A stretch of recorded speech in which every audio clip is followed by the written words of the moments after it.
살고 있는 간병인입니다. 굴곡 없는 인생 없다고 하지만 저는 제가 그다지 순탄하게 살았던 것 같진 않습니다. 그에 비하면 지금은 꽤 오랫동안 평온한 일상을 보내고 있어요. 요양병원에서 아프신 할머니 할아버지들을 돌보면서요. 일은 고되지만 돌아가신 할머니를 생각하며 환자분들께 최대한 잘해드리려고 노력하곤 한답니다. 저는 어려서부터 친할머니 손에 자랐어요. 부모님이 안 계셨던 건 아니었어요. 7살 때까지도 분명 제겐 부모님이 계셨죠. 제가 8살쯤 엄마 아빠가 이혼을 하셨습니다. 부모님은 하루가 멀다 하고 싸우시곤 했어요. 우당탕탕 물건 떨어지는 소리에 부모님의 고함 소리에 늘 구석에 웅크리고 앉아있던 제 모습이 기억이 납니다. 불안해 보였던 부모님 사이가 깨지는 것은 시간 문제였어요. 제가 8살이 되어 학교에 처음 다니던 해에 집에 돌아와 보니 집은 엉망이었고 엄마는 보이지 않았습니다. 열려있는 장롱문과 서랍 그리고 어질러진 집을 보며 불안한 마음에 엉엉 울었던 기억이 나네요. 그 후로 엄마는 2번 다시 보지 못했어요. 엄마가 안 계시니 시골에 사는 할머니가 저를 시골집으로 데려갔습니다. 엄마가 집을 나가자 아빠는 저를 시골 친할머니네 집으로 보낸 거였죠. 저는 할머니에게 자주 이렇게 묻곤 했어요. 할머니, 아빠 언제 와? 나 데리러 언제 오는 거야? 처음에 할머니는 제 물음에 언제 올 거라고 대답을 해주다가 나중엔 포기한 듯이 이렇게 말씀하시곤 했습니다. 부연아, 인자 할미랑 살자. 인자부턴 할미가 너고 엄마고 너고 아빠야. 그렇게 말하는 할머니 눈엔 눈물이 고이곤 했어요. 나중에 알고 보니 아빠는 제가 9살 무렵에 새엄마를 만나서 결혼을 했더라고요. 아빠는 저를 키울 생각이 전혀 없었나 봐요. 그러니 할머니가 저를 키우시게 된 거겠죠. 할머니의 사랑을 받으며 자라긴 했지만 언제나 제겐 애정 결핍이 있었습니다. 아마도 남들 다 있는 부모가 없으니 부족함을 느꼈나 봐요. 그래서 첫사랑도 그렇게 빨리 시작한 거였을까요? 제가 21살이 되었을 때 제게 첫사랑이 생겼고 그 남자와 불같은 사랑을 하게 되었죠. 제게 너무나 따뜻하게 잘해주는 그 남자에게 저는 푹 빠져 있었어요. 저를 위해 맛있는 걸 사다 주는 모습, 아프면 약 사다 주는 모습, 늘 챙겨주고 예쁘다 해주는 그 모습에 정말 좋은 사람이라고 생각했습니다. 게다가 공장에서 일하는 저와는 달리 그 사람은 대학도 나온 엘리트였어요. 멋지게 양복을 입고 네모난 서류 가방을 들고 퇴근하는 모습을 보면 그 모습이 그렇게 멋있었죠. 제 평생의 짝으로도 손색 없는 사람이라 생각했습니다. 그 사람도 그럴 거라 생각했고요. 나는 나중에 결혼하면 꼭 방 3개 있는 집에서 시작할 거야. 왜 꼭 방이 3개여야 돼? 애를 2 낳을 거니까 각자 방 하나씩 만들어줘야지. 에? 아이라는 말에 저는 얼굴이 발그스름해지곤 했어요. 그 남자와 첫날 밤을 보낼 생각을 하면 저절로 부끄러움이 피어올랐어요. 그리고 행복한 미래를 꿈꾸며 미소가 지어졌습니다. 난 결혼하면 바로 애부터 갖고 싶어. 좋은 아빠가 되는 게 내 꿈이거든. 당신 애들은 좋겠다. 생기기도 전부터 챙겨주는 아빠라니. 자기도 좋은 엄마가 될 거야. 분명히. 3년이나 만나다 보니 남자친구는 결혼 후 삶에 대한 이야기를 자주 하곤 했어요. 게다가 남자친구 나이가 28살이라 결혼 정년기이기도 했으니 그게 이상할 것도 없었고 자연스럽게 느껴졌죠. 그리고 그가 분명히 저와 결혼할 거라 저는 믿어 의심치 않았습니다. 그래서 그 남자와 만난 지 3년차가 되었을 때 제 몸을 허락했던 거였죠. 나 하루라도 빨리 자기랑 아기 갖고 싶다. 우리 아기 가지면 그냥 바로 결혼해버릴까? 정말? 그러고 싶어? 그러고 싶어. 그 말에 깜빡 속아 그의 자취방에서 선을 넘어버렸어요. 처음 해보는 경험에 멈출 수가 없었습니다. 사랑하는 사람이라고 생각했으니 더 그랬죠. 하지만 그 남자의 말이 모두 거짓이라는 걸 알기까지는 얼마 걸리지 않았어요. 그날의 일로 저는 임신을 하게 되었어요. 저는 약간 겁이 나긴 했지만 남자친구를 철석같이 믿고 있었기에 수줍은 듯이 이 기쁜 소식을 전했습니다. 자기야, 나 임신했어. 얘는 아들일까 딸일까? 뭐야, 임신? 아니, 너는 무슨 애가 이렇게 조심성이 없냐? 너 설마 피임도 안 한 거야? 응? 피임을 왜 해? 자기 아이 갖고 싶다며. 아이 갖고 나면 결혼하자고. 너 어디 좀 멍청하냐? 아이, 진짜 귀찮게. 야, 아무튼 나 지금 바쁘니까 나중에 얘기하자. 그렇게 다정다감하던 남자친구가 돌변하는 건 정말 순식간이었어요. 바보 같았던 저는 그 순간에도 남자친구가 회사에서 힘든 일이 있나 보다 생각했죠. 일주일이 지나고 열흘이 지나도 남자친구는 제게 어떠한 연락도 하지 않았습니다. 무슨 일이 있나 싶어서 자취방을 찾아가 보았지만 집에도 들어오지 않는지 그 사람을 만날 수가 없었죠. 하루는 주말에 자취방 앞에서 기웃거리는데 한 아줌마가 다가와 말을 걸더라고요. 아가씨, 여기 찾는 사람 있어요? 아, 네. 저기 2층에 사는 사람이요. 올 때마다 없길래요. 아, 거기 대기업 총각? 그 총각 며칠 전에 이사 나갔는데. 네? 이사요? 혹시 어디로 갔는지 아세요? 내가 이 집 주인이라 집을 빼주긴 했는데 어디로 갔는지까지 모르지. 만기가 다음 달이라 다음 달에 나간다더니 지난주에 와서는 갑자기 급하게 집을 빼달라더라고. 곧 결혼한다고 했던 것 같은데. 저는 아주머니의 말 중에 결혼이라는 말이 귀에 꽂혔습니다.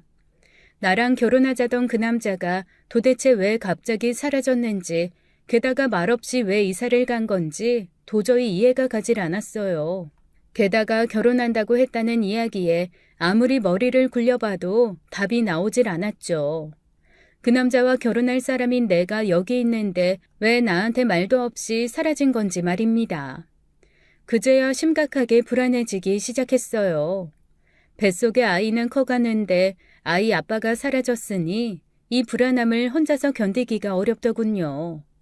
저는 저와 가장 친한 친구를 만났습니다.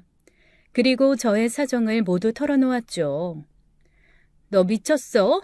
아니, 혼전순결하겠다더니 너 도대체 무슨 정신으로 그런 짓을 한 거야? 나도 모르겠어. 그냥 아기 갖고 결혼하고 싶다고 하니까 나도 모르게. 뭐? 순길 오빠가 그랬다고? 결혼하자고? 지금 당장 병원 가. 어? 지우던지 해야 될 거 아니야. 너 이대로 네 인생 망치고 싶어? 네 인생만 망치면 다행이지. 순길 오빠 인생은 어쩔 건데? 너 나중에 애 낳고 나서 오빠 앞에 나타나서 짠하고 보여주려고? 내가 보호자로 같이 가지고 돈도 빌려줄 테니까 당장 병원 가자. 싫어. 너 왜 그래? 무섭게. 당장 따라오라니까. 친구는 제 손을 잡고는 거칠게 끌어당겼습니다. 도대체 얘가 왜 이러나 싶을 정도였어요. 내 의사는 안중에도 없는지 자기 뜻대로 하자고 박박 우겨대더라고요. 저는 됐다고 하고는 손을 뿌리치고 집으로 돌아왔죠. 그래도 나름 대학도 다니고 똑똑한 친구라서 위로도 받고 앞으로의 살 길도 모색해 볼 양으로 찾아갔던 거였는데 그렇게 막무가내로 병원에 가자고 할 줄은 생각도 못했습니다. 몇 달 후 저는 엄청난 사실을 알게 되었어요. 제 인생에서 정말 너무나 충격적인 일을 겪게 된 날이었죠. 임신을 하니 먹고 싶은 게 생기더군요. 저는 남자친구와 자주 함께 가던 시내에 있는 즉석 떡볶이집을 가게 되었어요. 그곳에서 혼자서 떡볶이 2인분을 시켜서 끓여 먹었습니다. 제 자신이 한없이 초라하고 처량하게 느껴졌어요. 그렇게 대충 배를 채우고 나서 길을 나오는데 익숙한 실루엣이 눈앞에 보이더군요. 4차선 너머로 걸어가고 있던 그 사람은 분명히 순길 오빠였어요. 도로 위를 차들이 쌩쌩 지나가서 모습이 보였다 사라졌다 했지만 분명했습니다. 그런데 순길 오빠는 혼자가 아니었습니다. 옆에 누군가와 꼭 붙어서는 서로 허리를 감싸 안고 걷고 있었어요. 저는 너무 놀라 그 자리에 얼어붙었죠. 그동안 오빠에게 다른 여자가 있을 거라고는 생각해 본 적도 없었습니다. 저는 당장에 그 여자 얼굴을 보려고 뛰어갔어요. 그러다 크락션을 울리며 달려오는 차를 보자 아기를 보호해야 한다는 생각에 우뚝 멈춰 서버렸습니다. 결국 오빠 옆자리를 채운 그 여자가 누군지도 모른 채 그 둘을 놓치고 말았어요. 그리고 얼마 후 엄청난 소식을 듣게 되었습니다. 그것도 할머니에게서요. 네 친구 결혼한다며? 어? 친구? 누구? 걔 있잖아. 너랑 맨날 붙어 다니던. 이름이 숙진인가 뭔가. 숙진이? 숙진이가 결혼을 한다고? 누구랑? 나한테 그런 말 한 적 없는데. 근데 그걸 할머니가 어떻게 알았어? 아이고, 천천히 물어봐. 누구랑 결혼하는지는 모르고 나랑 화투 치는 할머니 중에 숙진이네 옆집 사는 할마씨가 알려줬지. 너랑 친하다면서 넌 걔가 결혼하는지도 몰랐냐? 머리가 멍하더라고요. 나름 단짝 친구라고 생각하며 지낸 친구였는데 결혼 소식을 다른 사람에게 들을 줄은 꿈에도 몰랐죠. 게다가 그동안 사귀는 사람이 있는 줄도 몰랐는데 말이에요. 그러다 보니 제가 임신한 후 저와 연락이 뜸했었는데 혹시 결혼 준비로 바빴었나 싶었습니다. 그렇게 생각하니 좀 덜 서운하더라고요. 혹시 내가 지금 힘든 상황이라 나한테 결혼 소식 알려주기 미안해서 말 못했나 싶기도 했고요. 그래서 저는 그 길로 친구네 집 앞으로 찾아가 숙진이를 불러냈어요. 너 결혼한다며? 어? 너가 그걸 어떻게 알았어? 우리 할머니한테 들었어. 너희 옆집 할머니랑 친해서 알았다더라. 야, 너는 결혼하면 한다고 얘기를 하지 왜 나한테만 말 안 했냐? 아니, 그게 말 안 해도 알아. 너가 나 생각해서 말 못한 거. 아무튼 결혼 축하한다. 근데 도대체 신랑은 누구야? 언제 나 모르게 그렇게 연애를 했니? 청첩장 나왔어? 언제야? 아, 아직. 결혼이 다음 주라면서 아직도 안 나왔다고? 그래? 그럼 시간이랑 장소만 알려줘. 그래도 네가 내 단짝인데 가서 자리는 빛내줘야지. 아, 아니야. 괜찮아. 지금 너 많이 힘들잖아. 안 그래? 나 바빠서 이만 들어가 볼게. 숙진이는 저를 그 자리에 세워놓고는 도망치는 사람처럼 제게서 멀어졌습니다. 그런데 그 순간 한 남자가 숙진이에게 달려가더니 번쩍 들어올려 몇 바퀴를 빙빙 돌리는 거였어요. 저는 제가 보고도 믿을 수 없는 장면에 그들 가까이로 걸어갔습니다. 바닥에 주저앉을 뻔한 걸 간신히 참아내며 다리를 질질 끌고 그들 앞에 섰어요. 순길 오빠, 이게 지금 뭐 하는 거야? 아이 깜짝이야. 야, 네가 왜 여기서 나와? 왜 오빠가 숙진이를 안고 돈 거야? 둘이 뭐야? 무슨 사이야? 아, 미치겠네. 야, 김부연, 나 결혼해. 순길 오빠랑.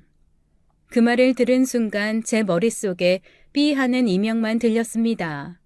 도대체 내가 지금 무슨 말을 들은 건지, 저 둘이 어떻게 결혼을 한다는 건지 이해 안 가는 거 투성이었어요. 나 임신했는데? 나 순길 오빠 아이 임신했다고.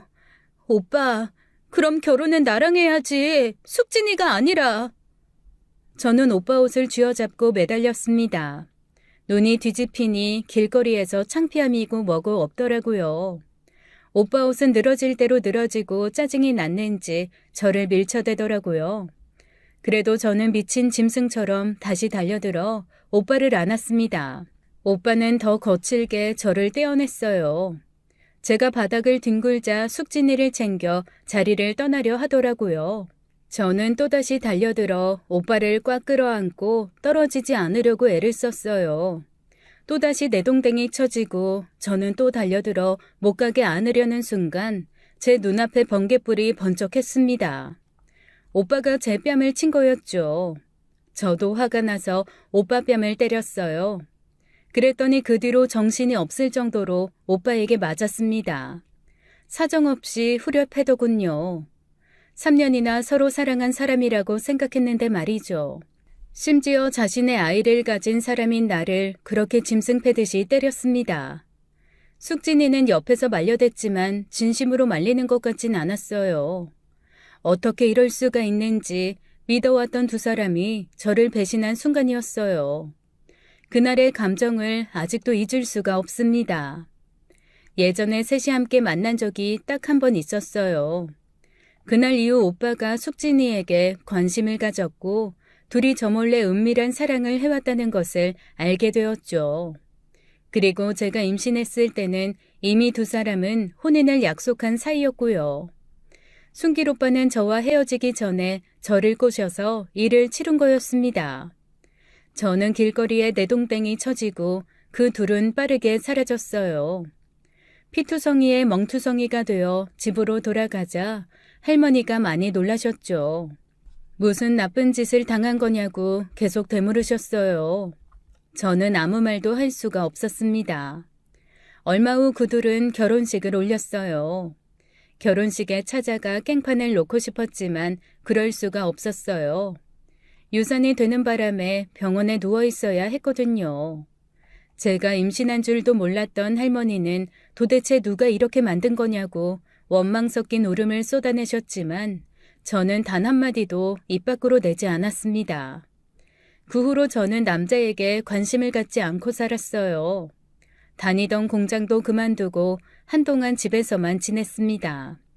제가 집에 있는 시간이 길어질수록 할머니의 시름도 깊어져 갔죠.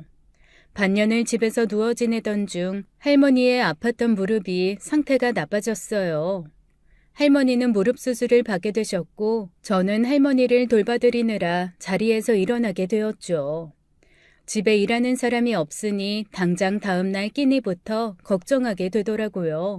그러던 어느 날 할머니의 지인의 소개로 옷가게에 면접을 보러 가게 되었습니다.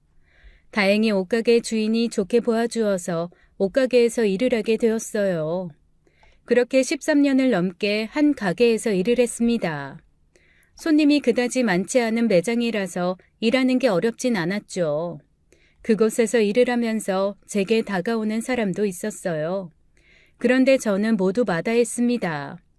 왜냐하면 제 마음속엔 이런 생각이 있었거든요. 순길 오빠보다 더 좋은 사람 아니면 만날 생각 없다는 생각이요. 그러다 보니 제 마음에 차는 사람이 없더라고요. 아니면 아주 멋진 사람이 다가올 만큼 제가 인기 있는 여자가 아니어서일 수도 있겠네요. 아무튼 30대가 훌쩍 넘어도 저는 혼자서 지냈습니다. 그러다가 저는 오랫동안 다닌 옷가게를 그만두게 되었어요. 왜냐하면 할머니가 많이 편찮으셨거든요. 저는 모아둔 돈을 쓰며 할머니를 병간호했어요. 70대 때만 해도 무릎 빼고는 아픈 적 없던 할머니가 80세가 되니 이제는 여기저기 안 아픈 곳이 없다고 했습니다. 게다가 치매기도 보이셨어요. 나중엔 안 되겠다 싶어서 요양병원에 모시고 갔습니다. 그리고 제가 간병인 자격으로 그 병원에 취직해서 들어가게 되었고요. 주변 환자분들은 제게 효녀라며 칭찬이 자자했죠. 하지만 그 칭찬에 할머니는 쓴 웃음을 지으시곤 했습니다. 그러면서 매번 입버릇처럼 말씀하셨어요. 우리 부연이가 결혼하는 건 보고 죽어야 하는데 내가 얼마나 버틸지 이젠 나도 자신 없네. 할머니는 제가 좋은 사람 만나서 행복한 가정을 꾸리길 바라시는데 제가 그 소원을 들어드리지 못하니 죄송할 따름이었죠. 그러던 중 병원에 한 환자가 들어왔어요. 교통사고 후유증 때문에 들어왔다는데 보통 요양병원에서는 보기 드문 환자였죠. 왜냐하면 요양병원은 주로 나이 드신 할머니, 할아버지 분들이 대부분이었거든요. 40대면 한참 젊은 축에 드는데 그런 사람이 병원에 온 거였어요. 그 사람은 유독 저에게 관심을 갖곤 했습니다. 휴게실에서 만나면 제게 음료수를 건네기도 하고 일부러 자잘한 부탁들을 하곤 했죠. 휴지가 없다는 둥, 칫솔 좀 사다 달라는 둥 자질구레한 잠심부름을 제게 시키곤 했어요. 그런 개인 심부름은 시키시면 안 된다고 얘기하면 갑자기 사고 후유증으로 머리가 아프다는 둥, 허리가 아프다는 둥 온갖 꾀병을 부렸습니다. 병원 사람들 누가 봐도 그 사람이 제게 관심이 있다고 생각할 정도였죠. 하루는 그 사람과 휴게실에서 대화를 나누게 된 적이 있었습니다. 잠깐의 대화로 알게 된 사실은 그 사람의 이름은 김진우고 공항에서 일하는 승무원이라는 거였어요. 그리고 이 병원에 온 이유는 여기 요양병원 이사장님과 친분이 있어서라고 하더군요. 그러면서 자신이 이사장님께 이야기해서 할머니를 더 신경 써드리라고 전해주겠다고 했습니다. 하지만 딱히 달라지는 건 없었죠. 가끔씩 그 사람과 이야기를 나누다 보니 저도 제 사정을 털어놓게 되었어요. 부모님 없이 할머니 손에 자랐는데 할머니가 아파서 제가 직장을 그만두고 간병인으로 이 병원에 오게 되었다고요. 부연 씨 정말 효녀네요. 대단하다 못해 존경스러워요. 뭘요? 무슨 존경식이나. 왜요? 요즘 세상에 자기 부모가 아파도 그렇게까지 하는 사람 없잖아요. 아무나 그런 결정 내리는 거 아니에요. 부연 씨가 심성이 참 착하신 것 같아요. 착하긴요. 그냥 할머니 옆에 있고 싶으니까 그런 거죠. 가족이라고는 할머니밖에 없기도 하고. 부연 씨, 제 이상형이세요. 네? 제가 나이 40이 넘어서까지 왜 결혼 못한 줄 아세요? 그동안 제 이상형을 만나지 못했거든요. 제 이상형은 정말 딱 하나예요. 마음씨 착한 사람이요. 부연 씨가 저한테는 그런 사람으로 보여요. 아니, 뭐 그렇게까지. 아무튼 좋게 봐주셔서 감사해요. 누군가의 이상형이라는 얘기 들으니까 뭐 기분은 좋네요. 진우 씨는 참 세심한 구석이 있었습니다. 눈치가 얼마나 빠른지 제가 필요한 걸 제가 찾기도 전에 미리 챙겨주곤 했어요. 자신의 몸이 성치 않으면서도 제가 힘들까봐 걱정해주는 착한 사람이기도 했죠. 진우 씨는 3개월간의 병원 생활을 마치고 퇴원을 앞두고 있었어요. 그 사람이 퇴원한다는데 제 마음이 이상하게 아쉽더라고요.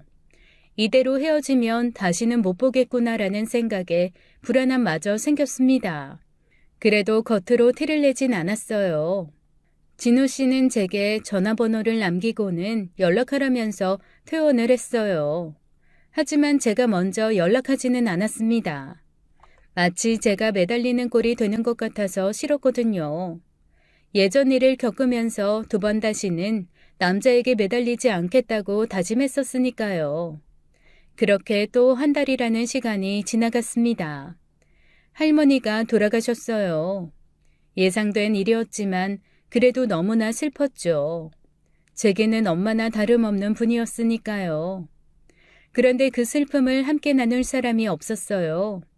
결국 제 머릿속엔 진우 씨가 떠올랐고 부고 소식을 알리고 말았죠. 진우 씨는 제 연락에 곧바로 달려왔어요.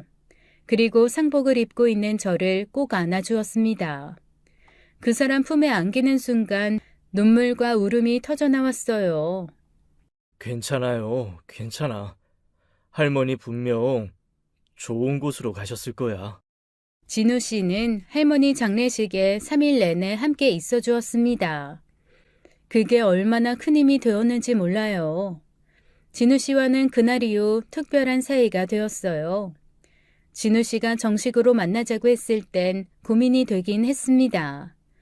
예전에 아픈 기억이 다시금 떠올라서요. 하지만 할머니의 마지막 소원도 함께 떠올랐죠. 꼭 좋은 사람 만나서 행복한 가정 이뤄서 살라는 할머니의 말씀이 귓가를 맴돌았거든요. 제가 마음을 추스르는 동안 진우 씨는 할머니의 재산 정리 문제도 도와주었습니다.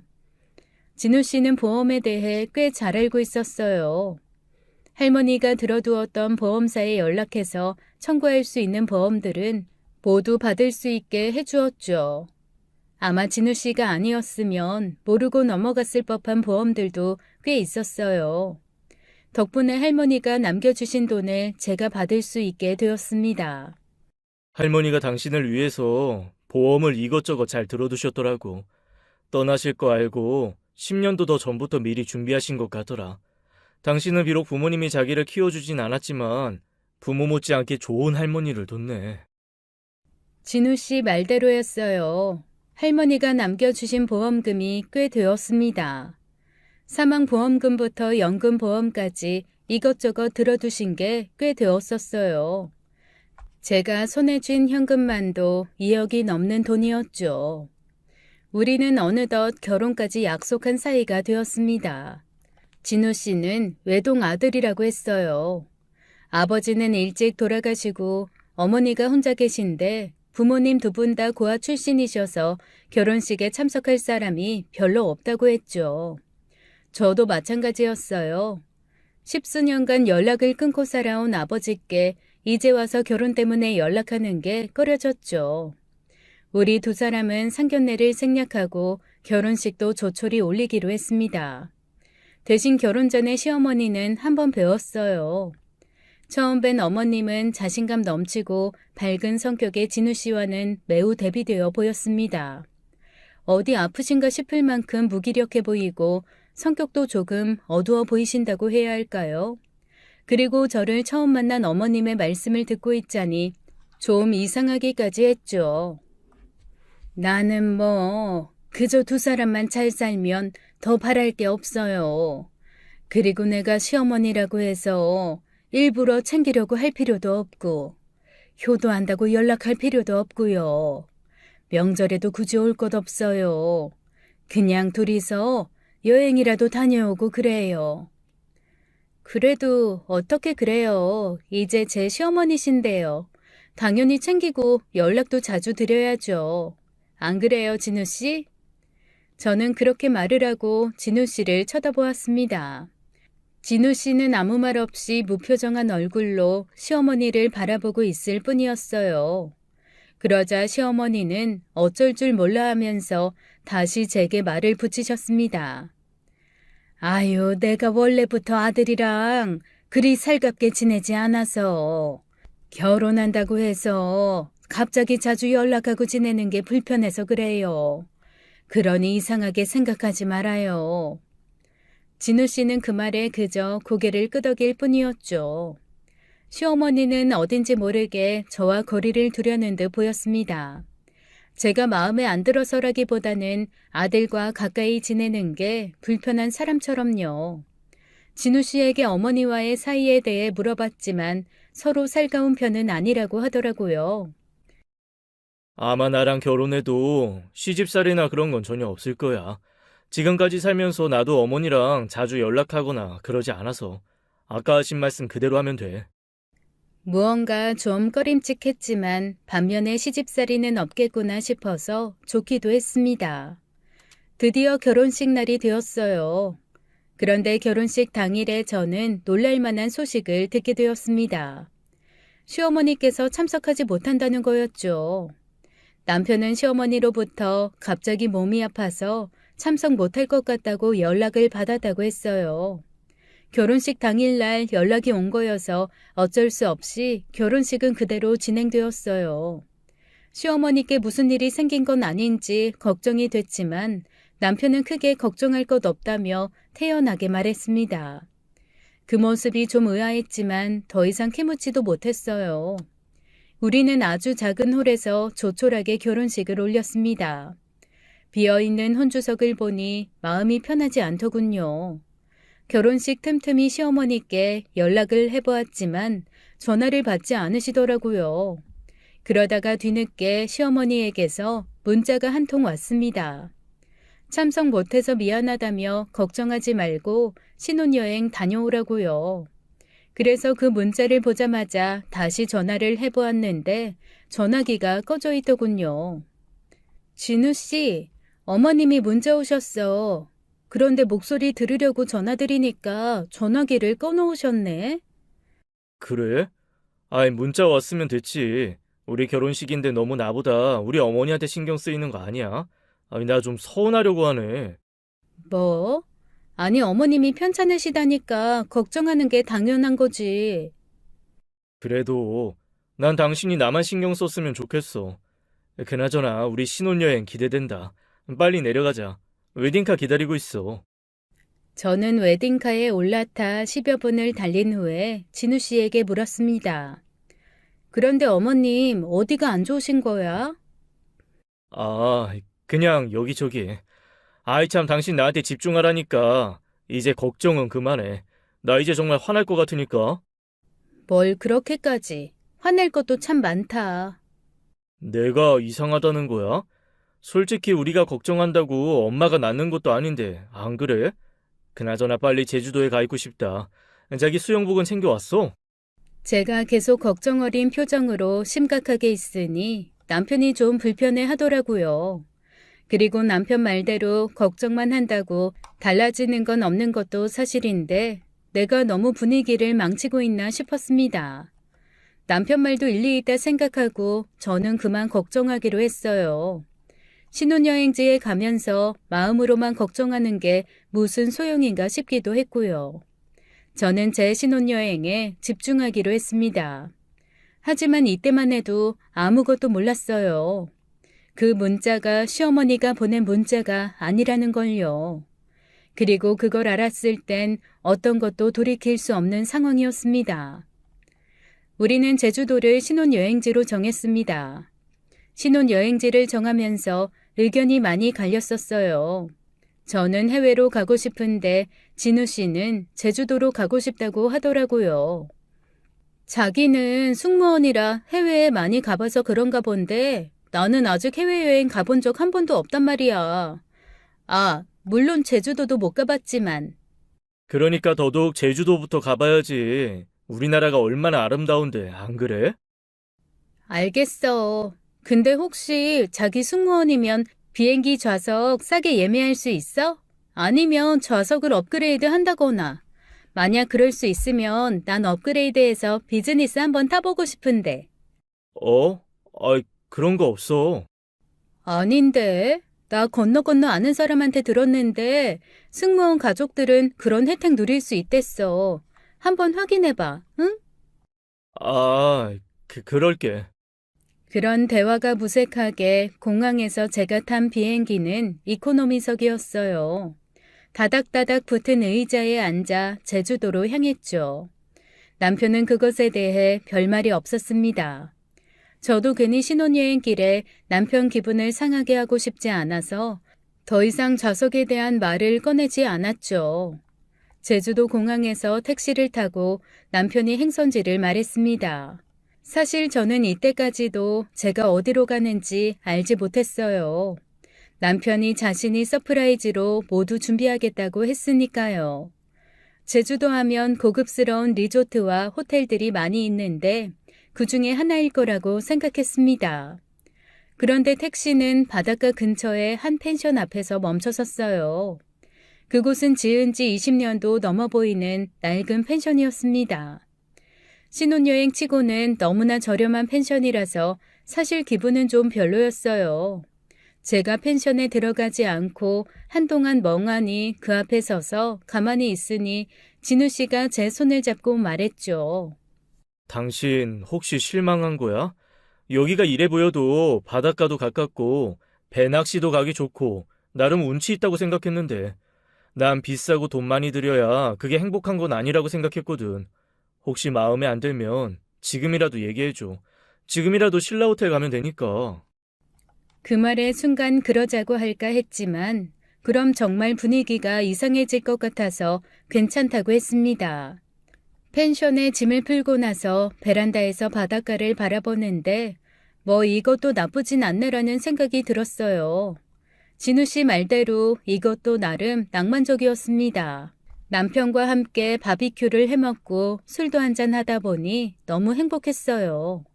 내가 정말 결혼했구나라는 생각이 들면서 과거의 일이 머리를 스쳐 지나갔습니다. 가슴 한구석에 찌릿한 느낌이 들었어요. 예전에 비하면 지금은 너무나 행복한 순간을 보내고 있구나 싶었습니다. 저를 아껴주는 남편을 보면 나 정말 결혼 잘했구나 생각했고요. 다음날 이곳저곳을 돌아다니며 제주도를 실컷 즐겼어요. 점심을 먹고 나서 숙소에 쉬러 들어왔어요. 남편은 낮잠이 들었고 저는 잠시 혼자서 산책을 나왔죠. 바닷가 길을 거닐다가 동네에 있는 아주 작은 슈퍼에도 들려 음료수도 사 마셨습니다. 길이 예쁘다 보니 무작정 발 닿는 대로 쭉 걸었어요. 그렇게 한 30분 정도 걷다 보니 숙소에서 꽤 멀어졌더라고요. 저는 다시 숙소 쪽으로 걸음을 돌렸습니다. 저는 기분 좋게 2차선 좁은 도로가 옆을 걷고 있었어요. 차들이 간간히 지나갔고 그것마저 한가롭고 여유롭게 느껴져서 좋았죠. 그렇게 계속 평온함이 이어질 줄 알았어요. 작은 봉고차가 제 옆에 멈춰서기 전까지는요. 강아지 풀을 뜯으려고 고개를 숙이는데 갑자기 차 한 대가 제 옆에 멈춰섰습니다. 뒤를 돌아보는 순간 제 얼굴에 보자기 같은 게 씌워졌고 저는 너무 놀라 심장이 덜컥 내려앉았어요. 아무것도 보이지 않는 불안감이 덮쳐왔고 보자기를 벗겨내려는 순간 제 몸이 번쩍 들어올려졌습니다. 차 주인인 듯한 괴한이 저를 거칠게 봉고차 안으로 밀어넣었어요. 제가 소리를 꽥꽥 질러대고 발을 구르자 차가운 쇳덩이 같은 게 제 목에 닿았습니다. 조용히 해. 이 얌전히만 있으면 아무 문제 없어. 아무것도 보이지 않는 상황에서 그 차가운 게 제 목에 닿는 순간 나 이대로 죽을 수도 있겠구나라는 생각이 번쩍 들었어요. 본능적으로 동작을 멈추고 소리를 내지 않았습니다. 난 당신한테 보여줄 게 있어. 꼭 봐야 해. 그 괴한의 어눌한 말투가 더 소름 끼치게 느껴졌어요. 저는 그 상황에 이상하게 차분해지더라고요. 호랑이 굴에 잡혀가도 정신만 차리면 산다는 말이 있잖아요. 저는 혼란스러운 머리를 진정하려 했었습니다. 보여줄 게 뭔데요? 나 지금 보자기 때문에 아무것도 안 보이는데 이것 좀 벗겨주면 안 돼요? 그래야 뭐라도 보죠. 안 돼. 지금은 안 돼. 이따가 벗겨줄 거야. 차 주인은 제 손과 발을 무언가로 꽁꽁 묶고서는 친절하게 안전벨트까지 채워주었습니다. 저는 봉고차가 출발하자마자 마음속으로 숫자를 계속 셌어요. 얼마나 떨어진 곳으로 가는 건지 알아야 했으니까요. 제 느낌상으론 대략 10분에서 15분 떨어진 곳에서 차가 멈추었습니다. 생각보다 멀리 가지 않은 것 같아서 안심이 되더군요. 차 주인은 제 발에 묶인 밧줄 같은 걸 풀어내고 저를 어느 집으로 들여보내는 것 같았어요. 문소리가 2번 들렸거든요. 첫 번째 문소리는 삐걱대는 철문소리인 걸로 봐서는 대문인 것 같았고 2번째 들린 문소리는 현관문 소리 같았습니다. 남자는 저를 뒤에서 밀며 걸으라고 했는데 도무지 더 갔다가는 살아서 나올 것 같지가 않아서 발이 떨어지지 않았어요. 아저씨, 살려주세요. 네? 제발요. 갑자기 눈물이 터져 나왔습니다. 10수년 전에 결혼할 줄 알았던 남자에게 개패듯이 맞았던 저였어요. 이제 드디어 짝을 만나 결혼까지 해서 행복을 즐길 차례라고 생각했는데 신혼여행지에서 내가 왜 이런 변을 당해야 하나 생각하니 너무 억울하고 분했습니다. 내 인생은 왜 이 모양인가 싶어서 눈물이 폭포수처럼 흐르더라고요. 무서운 반, 억울한 반이었어요.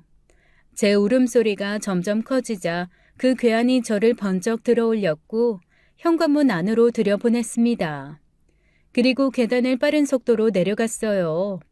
저는 무서워서 꽥꽥대며 소리를 질러댔습니다. 계단을 다 내려온 건지 그 사람이 저를 바닥에 툭 내려놓더군요. 그 순간 놀란 듯한 한 여자의 목소리가 들려왔어요. 너 지금 무슨 짓을 한 거야? 저 여자를 이렇게 데려오면 어떡해? 누나, 지금 그게 문제가 아니잖아. 저 여자 위험하잖아. 내가 못 살아 정말. 빨리 보자기부터 벗겨드려. 그 여자 말에 남자는 순종적이었어요. 제 얼굴에 보자기가 벗겨졌고 바닥에 떨군 보자기를 보니 농구공 보자기더군요. 저는 겁에 질려 잔뜩 움츠린 채 찬찬히 주위를 둘러보았어요. 쾌쾌하고 습한 냄새가 나는 지하실이었습니다. 그곳에는 그 괴한만 있는 게 아니었어요. 괴한이 누나라고 부르는 한 여자도 함께였죠. 그 여자의 생김새는 무언가 좀 이상해 보였습니다. 실내에서 모자도 쓰고 두꺼운 스카프도 두르고 있었어요. 그래서 그 여자의 한쪽 눈만 간신히 보였죠. 제가 그 여자를 찬찬히 훑어보자 그 여자는 얼른 자기 손을 또 다른 스카프로 감추더군요.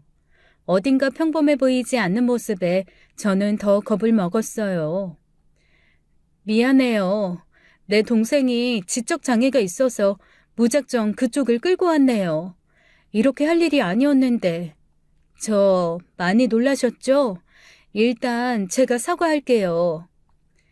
그럼 저 보내주실 거예요? 그럼요. 그런데 그 전에 꼭 아셔야 할 게 있어요. 당장 이 결혼 물러. 살고 싶으면. 그게 무슨 말이에요? 내가 결혼한 건 또 어떻게 알았어요? 당신들 나 알아요? 건우야, 좀 진정해. 아직 아무 일도 안 일어났어. 괜찮으니까 그렇게 흥분하지 마. 괴한은 뭐가 그렇게 화가 나는지 씩씩대고 있었고 여자는 그런 괴한의 흥분을 가라앉혔어요. 그리고 여자는 저를 식탁 의자에 앉혔습니다. 지금부터 제 이야기 잘 들으셔야 돼요. 안 그럼 저처럼 평생 후회하며 살지도 몰라요. 후회라뇨? 도대체 무슨 얘기라는 거예요? 여자는 말없이 한참을 머뭇대더니 천천히 모자를 벗고 코끝까지 올려져 있던 스카프를 슬쩍 내렸습니다. 저는 그 여자의 흉측한 모습에 입을 다물 수가 없었어요. 이마와 눈꺼풀이 다 녹아서 아래로 흘러내린 형상이었습니다. 왼쪽 뺨도 다 우그러진 모습이었어요. 그리고 그녀의 손은 마치 주먹을 쥔 것처럼 붙어 있었어요. 그녀의 끔찍한 모습에 제 공포감은 더욱 커져만 갔죠. 그런데 그 여자가 다음 한 말을 듣고 저는 경악을 금치 못했습니다. 화상 자국이 좀 끔찍하죠? 이 화상 자국 때문에 지하실 있는 집만 골라서 살고 있어요. 햇빛을 받으면 너무 아프거든요. 그리고 너무 창피하기도 하고요. 누구한테 보여주는 것도 건우 말고는 처음이에요. 어쩌다가 그런 거예요? 이거 당신 남편이 이렇게 만든 거예요. 5년 전에. 그 사람 내 전 남편이었거든요. 당신은 나처럼 그 사람 겉모습에 속지 말고 도망치라고 이런 내 모습까지 보여주는 거예요. 그러니까 건우 말대로 그 사람한테서 당장 도망치세요. 그 사람이 그랬다고요? 도저히 믿기지가 않네요. 당신들 우리 진우 씨한테 원한 감정이라도 있는 거예요? 그래서 그러는 거예요? 도대체 무슨 일이 있었던 거죠? 여자는 깊은 한숨을 내쉬었고 건우라는 그 괴한은 머리를 좌우로 세게 흔들어댔습니다. 혹시 부모님 계세요? 아니요.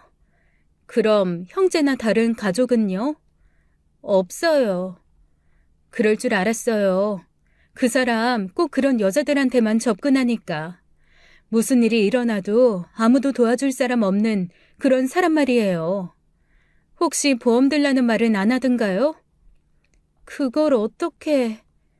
사실 신혼여행을 오기 전에 진우 씨가 보험을 강하게 권유했어요. 할머니 일을 겪으면서도 보험 이야기를 자주 했고요. 보험을 잘 들어놔야 나중에 힘든 일 있을 때 큰 힘이 된다며 제게 보험 설계사를 연결해주기까지 했죠. 그런데 다달이 내는 돈이 너무 커서 제가 망설이고 있던 차였어요. 보험료를 좀 조정해서 신혼여행 다녀와서 가입할 생각은 하고 있었죠. 그 보험 가입하는 순간 당신은 끝장이에요. 나도 그랬으니까. 여자의 긴 이야기가 시작되었어요. 여자의 이름은 이순영이었습니다. 순영 씨는 부모님이 일찍 돌아가시고 남동생과 단둘이 살아가고 있었다고 했어요. 어느 날 친근하게 다가오는 한 남자가 있었는데 하늘의 별도 따다줄 것처럼 잘해줬다더군요. 그 사람이 바로 그 여자의 전 남편이자 저와 결혼한 진우 씨였죠. 처음엔 그 사람이 이상하다는 생각을 못했대요. 하지만 함께 살다 보니 그 남자가 소시오패스 내지는 사이코패스라는 사실을 알았다고 했습니다. 동정심을 유발해서 순영 씨의 마음을 사로잡고 그 다음은 순영 씨를 조종해서 자기 소나기에 놀아나게 했다네요. 게다가 진우 씨는 소름 끼치게 자기 중심적이라고 했어요. 자신의 이익을 위해서라면 남이야 어떻게 되든지 말든지 신경도 안 쓰는 사람이라고요. 내 동생 원래부터 이런 애 아니었어요. 원래는 누구보다 똑똑하고 총명했어요. 그날 사고만 아니었으면. 하루는 진우 씨가 순영 씨에게 돈을 요구했고 매번 돈을 요구하는 진우 씨의 요구에 지친 순영 씨는 더 이상 돈을 주지 않았나 보더군요. 그 일로 둘이 싸우게 됐고 며칠 후에 사단이 났다고 했습니다. 매형인 진우 씨가 건우 씨를 집으로 오라고 부른 날이었대요. 건우 씨가 순영 씨 집 건물 앞에 다다른 순간 위에서 벽돌이 떨어졌고 그 벽돌의 머리를 정통으로 맞았다고 했습니다. 순영 씨는 진우 씨를 의심하고 경찰에 신고했지만 증거 불충분으로 무혐의로 풀려났다고 했어요. 건우 씨는 지적장애 3급 진단을 받았다고 했습니다. 보험금이 나오자 진우 씨는 무고한 자신을 고발했다며 합의금조로 그 돈을 가로채갔다고 했어요. 순영 씨는 남동생을 데리고 그 남자에게서 벗어나려고 했다네요. 하지만 자신이 도망가려고 한 날에 자동차 바퀴에 바람이 빠져 있었다고 했습니다. 크게 사고가 났고 병원 신세를 면치 못했다네요. 사고로 인해 나온 보험금은 또다시 진우 씨가 가로챘고요. 그런데 퇴원을 하고 왔더니 더 끔찍한 일이 기다렸다고 했어요. 하루는 남동생이 보는 앞에서 억지로 관계를 하려고 했대요. 그래서 거부했더니 화가 난 진우 씨가 끓고 있던 기름을 순영 씨의 얼굴에 부었다고 했습니다. 그래서 큰 화상을 입게 된 거였다고요. 그 일로 순영 씨는 다시 한번 그놈을 고소했고 남편은 상해죄로 집행유예를 받게 되었다고 했습니다. 집행유예를 받은 그 사람은 순영 씨와 건우 씨를 협박했대요. 집행유예 기간이 끝나면 가만 안 둔다고요. 그래서 남편을 피해 온 가족이 제주도로 도피성 이사를 오게 되었다고 했어요. 그곳에서 정착해서 장사를 하며 소소하게 살고 있었다고 했습니다. 그런데 며칠 전 제가 제주도로 왔을 때 우연히 길에서 남편과 걷고 있는 걸 보게 되었대요. 그래서 몰래 뒤를 쫓으며 미행했다고 했습니다. 우리가 신혼여행 중인 걸 알게 된 순영 씨는 저에게 위험을 알리고 싶었대요. 어떻게 알려야 하나 고민하던 차에 건우 씨가 무작정 저를 데려온 거였죠. 한참을 얘기하던 순영 씨가 제게 물었습니다. 혹시 그 사람 어머니 본 적 있으세요? 네. 아직 살아 계신 거죠? 사실 시어머니도 피해자예요. 모성애 때문에 그 끔찍한 짓을 참고 사는 사람이고요. 끔찍한 짓이라뇨? 저는 계속되는 이야기에 경악을 금치 못했습니다. 시어머니는 늘 자식에게 협박당하며 살았다고 했어요. 차마 자세한 얘기는 하기가 꺼려지네요. 폭행과 구타, 고문을 당했다고만 표현하겠습니다. 순간 결혼식장에 오지 못한 시어머니가 걱정이 되기 시작했습니다. 그리고 오늘 아침 숙소에서 남편 짐가방 안에 든 의문의 핸드폰이 떠올랐죠. 남편이 쓰는 핸드폰 말고도 못 보던 핸드폰이 하나 더 있었거든요. 저는 다급하게 이야기했어요. 건우 씨, 지금 당장 나 좀 공항에 데려다줘요. 건우 씨는 알겠다며 고개를 세차게 끄덕였죠. 저를 이 지하실로 데려온 봉고차에 다시 올라탔습니다. 눈뜨고 타는 봉고차의 풍경은 아까와는 완전히 색달랐죠. 차에 앉는데 무언가 엉덩이에 깔린 것 같아 손을 넣어보니 쇠로 된 비지 하나 나오더군요. 순간 아까 전 내 목에 닿으며 공포에 떨게 했던 기억이 떠올랐어요. 그건 칼이 아니라 머리 빗는 빗이었죠. 실소가 터져나올 듯 했지만 상황은 긴박했고 저는 그 빗을 의자 뒷주머니에 곱게 꽂아놓았습니다. 저는 그들의 도움을 받아 바로 김포공항으로 날아갔고 곧장 시어머니 집으로 찾아갔습니다. 한 번도 가본 적 없는 집이지만 청첩장 주소지를 보고 찾아갔어요. 결혼을 하면서도 시댁에 한 번도 가보지 않은 저였죠. 도착한 곳은 낡은 주택가에 한 반지하 집이었어요. 베리랄 것도 없어서 현관문을 열심히 두드렸습니다. 하지만 아무도 나오지 않더라고요. 불안감이 밀려와 저는 열쇠 수리공을 불렀습니다. 나이든 시어머니가 연락이 안 돼서 걱정돼서 그런다니까 제 다급해 보이는 모습에 믿음이 갔는지 순순히 문을 열어주더라고요. 문이 열리자마자 곧장 집 안으로 들어갔어요. 시어머니는 거실과 화장실 그 어느 곳에도 없었습니다. 그런데 안방에 이상한 자물쇠가 보였어요. 밖에서 자물쇠를 달아 방문을 잠가놨더군요. 저는 열쇠 수리공 아저씨께 다시 한번 부탁드렸죠. 그리고 자물쇠가 열리자마자 저는 처참한 광경에 그 자리에 주저앉았습니다. 뒤에서 열쇠 수리공 아저씨의 탄식이 터져나왔죠. 아이고, 이게 뭔 일이요? 이봐요, 아줌마. 괜찮아요? 정신 차려봐요.